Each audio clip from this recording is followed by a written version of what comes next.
The film is set in 18th century at time of Japanese dynasty Shotoku. A perilous disease known as red-face pox spreads around the country. The infection just influences men, and 8 out of 10, who succumb to the plague, die with time. The number of population in men decreases at a terrifying rate. Toward the finish of the plague, the male population was a fourth of the female population.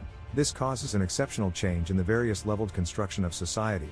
The political and monetary places that men held before are supplanted by ladies. Additionally, the workers capable to procure a pay for their families are likewise ladies. Men are viewed as sensitive extravagances who should be protected and supported. Their sole responsibility is to look wonderful and offer seeds to the ones who want kids. Being married to a man has turned into the best of extravagances. Since they are so intriguing, just the girls of the rich can bear to marry. A few men go into prostitution to deal with themselves and bring in cash. In such a society, a living middle-class family of the Mizuno family, they bear a 19-year-old child Anashin. Dissimilar to most men who are just intrigued by cosmetics and dresses, Anashin is a samurai. He is prepared as long as he can remember and is an incredible warrior. Although their family endures monetarily, Anashin's mom never permits him to get into prostitution. He is appreciative for her mindfulness and loves her beyond all doubt. Yet, sporadically, he goes through the night with older ladies who are desperate for a child. He does as such out of consideration for the people who have lost their friends and family to the red-face pox. Out of a kindness of goodness, he forgoes tolerating their cash too. The Mizuno house is constantly loaded up with ladies requesting Anashin's hand in marriage. He isn't simply an extraordinary warrior, yet is incredibly lovely and exceptionally kind. Notwithstanding, he rejects everybody's proposition, realizing that they just need him for his handsomeness. Anashin is additionally in love with her childhood friend Wanobu. They have consistently loved one another yet never had the guts to admit, since Wanobu belongs to a rich family. Due to the difference between their social and monetary status, Anashin attempts to keep his distance from her, yet it won't ever work.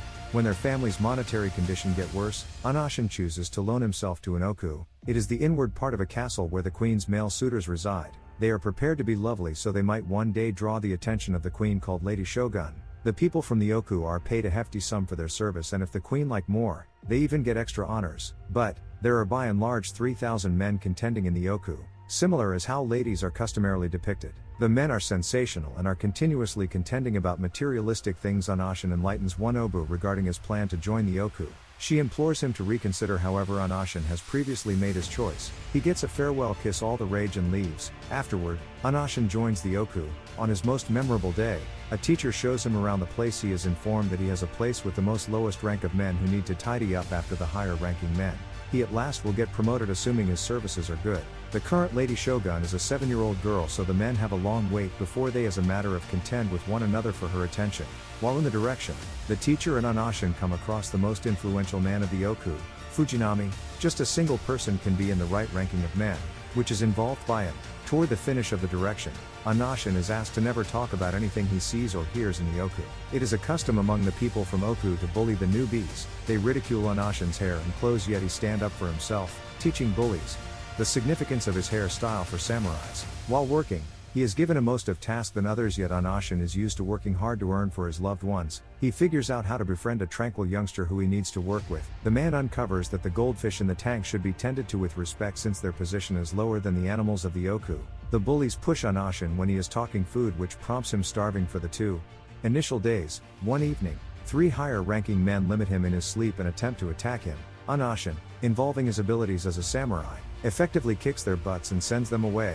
The following day, he enlightens a workmate concerning what occurred and figures out it is typical for men in the oku to keep up with sexual relationships with one another. Since their shogun is just 7 years of age and no different ladies are permitted in the foundation, they depend on one another to satisfy their sexual longings. Some even utilize their relationships with the higher authorities in favor of themselves to be promoted. Anashin is stunned by the disclosure, since ladies would kill to have a male suitor outside the castle while men are squandering their seed on one another here. He thinks the whole idea of oku is pointless, however understands that his viewpoint on the system doesn't matter.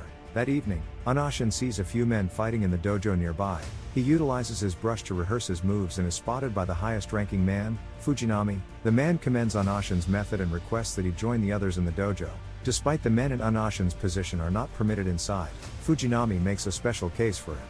He is asked to fight the most gifted contender in the dojo, Tsuruoka. The others laugh at the choice, imagining that Anashin can never beat somebody as gifted as Tsuruoka. Nonetheless, they are left shocked when he doesn't take a lot of time prior to demonstrating his worth.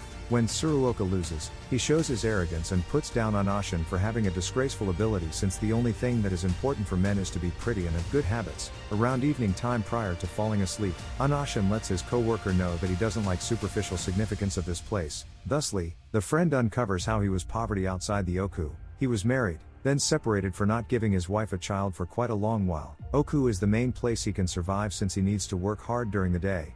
Also, the men exploit him around evening time. This places things in context for Anashin and causes him to acknowledge how hard it is for men outside. He was poor, however was sufficiently fortunate to have been naturally born to a decent family. The following day, news about Anashin's bravery spreads around the Oku. Number boys attempt to seek after him, praising his looks.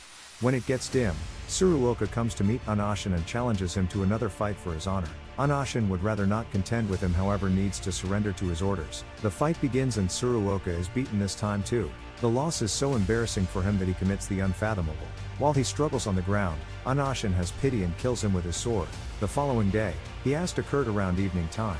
As he was told, he denies meeting Tsuruoka by and large, fulfilled by the response. The higher authority lets him go. That day, the 7-year-old lady shogun dies from a sickness and a new older shogun is selected. She is a severe lady who willingly to work hard to improve society. Dissimilar to the past shoguns who leaned toward accomplishing insignificant work. On her most memorable day of task, she fires a woman for recommending she wear fancier dress. She doesn't maintain that the laborers of the castle should be washed in excessive gems while the country's economy is falling. Every other person keeps low before her after that. The following day, she goes to the city disguised as an ordinary citizen. She come across the cruel way people carry on with their lives. Most men are whores who are possessed by a massage parlor that regards them as products. People work for the whole day to eat a single half of bread around evening time. Lady Shogun sees a kid taking off from the massage parlor's owner in the wake of getting beaten, furthermore, helps him by giving him an expensive piece of cloth. In the Oku, the lady's arrival has given immense pleasure as the men begin setting themselves up, wanting to get her attention. Hands down the highest class of men are acquired front of Lady Shogun, so Anashin has no any desires of meet her, yet, that is until Fujinami promote him. Beginning the following day, he prepares a dress he will be wearing when he first sees her. Dissimilar to most men who go with extreme materials and beautiful designs, Anashin picks a basic dark fabric and negligible design for his dress. His dress is made by a capable designer named Seikwa.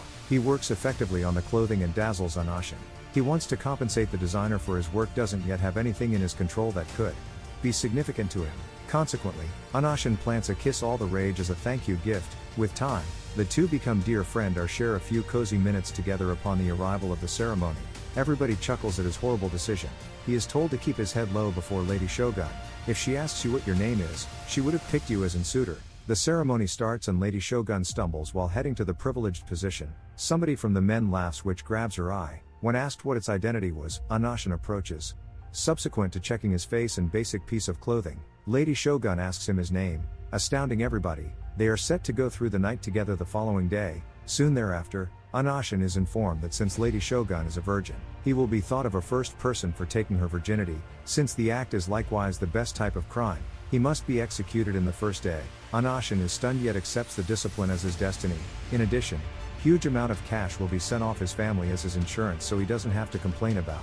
At the same time, Lady Shogun is likewise told about this standard which she knew nothing about till now. In just a day, she had become captivated by Anashin and the prospect of him being killed doesn't engage her. Then, we see Fujinami visiting with the teacher over a board game.